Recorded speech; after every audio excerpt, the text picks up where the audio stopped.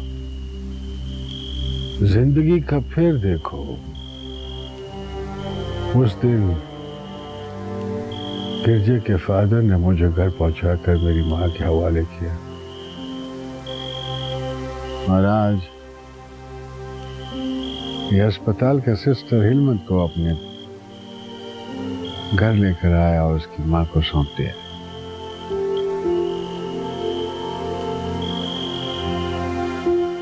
दादी सारी जिंदगी फादर जेकब के एहसानमंद रहे। वो अपनी हर ईद पर, वो क्या कहते हैं इनकी ईद को, क्या नाम है? क्रिसमस। हाँ वही क्रिसमस। वो हर क्रिसमस पे मिठाई लेकर आते थे मेरे लिए। दादी के साथ हुजरे में बैठ के गप्पे लगाते रहते थे। मैं उस वक्त 10 साल का था जब लेस्परान में जो वाहिद ईसाई बूढ़ा था वो बीमार हो गया। उसकी जमात का लोग उसको लेने के लिए आया। उसने इनकार कर दिया जाने से।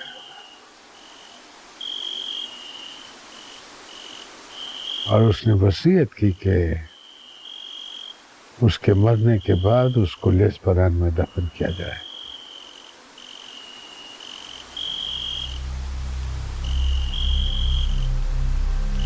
और फिर वो एक दिन मर गया। उस दिन मुझको ऐसा लगा जैसे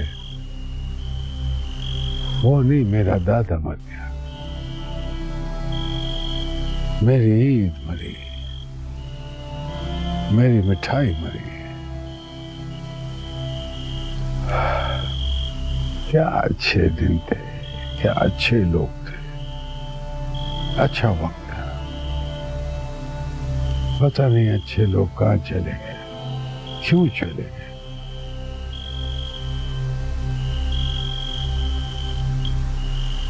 बच्चे वक्त बड़ा जालिम होता है, सब कुछ भुला देता है। वक्त ने फादर जेकब को भी भुला दिया मुझे। ये तो आज ये सलीब देखिए तो मुझे वो ऐसे याद आया जैसे कली की बात। आपकी आवाज बता रही है कि आपका फादर जेकब के साथ बहुत अच्छा ताल्लुक था। भले आप उनकी कब्र पर ना गए हो, लेकिन वो आपके दिल में आज भी जिंदा है। वो उनकी पूरी कहानी याद है। मैंने तो अपने फादर की कहानी सुना दी तुम्हें, लेकिन तुम अपने बाप को वो कहानी सुनाओ जिसने तुम्हें यहाँ आने पे मजबूर किया। मैं हेलमन की माँ को उससे मिलाने के लिए लाया हूँ और खुद तुमसे मिलने के लिए आया। डॉक्टर ने जो तुम्हारे साथ गलत किया है वो पूछने के लिए आया हूँ। आपको किसने बताया? अव्वल खान को शक है कि डॉक्टर को तुम्हारे साथ कोई खार आ गई थी।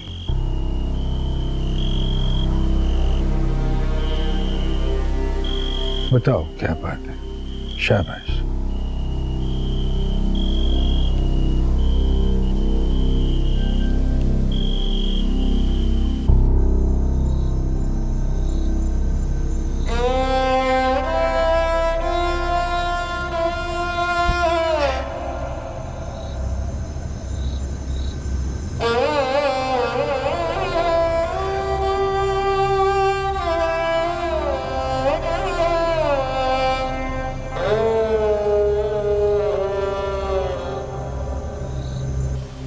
खुदा ने मार्था को रिश्ता बना के भेजा मेरे लिए, उसे नहीं निकाला मुझे।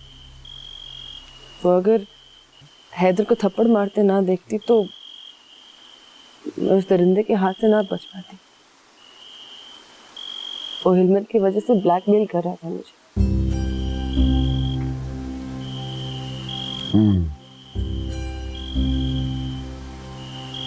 बच्चे, ये मार्था कहाँ है? उसकी नाइट शिफ्ट है, आ जाएगी, नहीं तो सुबह आएगी। नहीं उठ रहा, सो रहा है।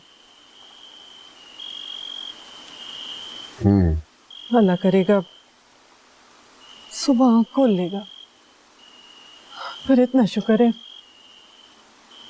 तसल्ली हो गई है, उसका दिल चल रहा है। डॉक्टर ने उसके साथ कम से कम बात करने के लिए बोला है, ताकि उसको बोलने में जोर ना लगाना पड़े। तुम एक काम करो, अव्वल खान के साथ चले जाओ वापस। जब तक हेलमन ठीक नहीं हो जाता मैं यहीं रुकता। आप नहीं, मैं रह जाती हूँ। आज से पहले कभी कहीं रही हो तुम अपने घर के अलावा? हाँ, रही तो नहीं हूँ, पर रह जाऊंगी। हम दोनों रुक जाते हैं। छोटा सा घर है उस बेचारी लड़की का। पहले ही हमने अपना मरीज लाकर उसके सर पे डाल दिया। ऊपर से हम दोनों और अव्वल खान आ जाएंगे तो कहेगा अच्छी भलाई गले पड़ी है। सारे का सारा लाश पैरान उसके घर में घुस आया। तुम जाओ, तुम्हें पहुंचा कर अव्वल खान वापस आ जाता है। एक दो और काम मैं वो भी कर लूंगा। कौन से काम? हज और उम्रे की मालूमात लेनी है। हमारे घर पे जो अजाब आ रहे हैं वो हज और उम्रे से ही टलेंगे।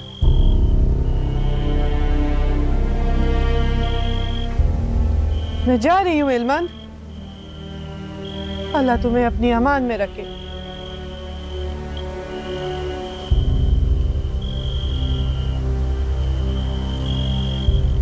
उसका ख्याल रखना।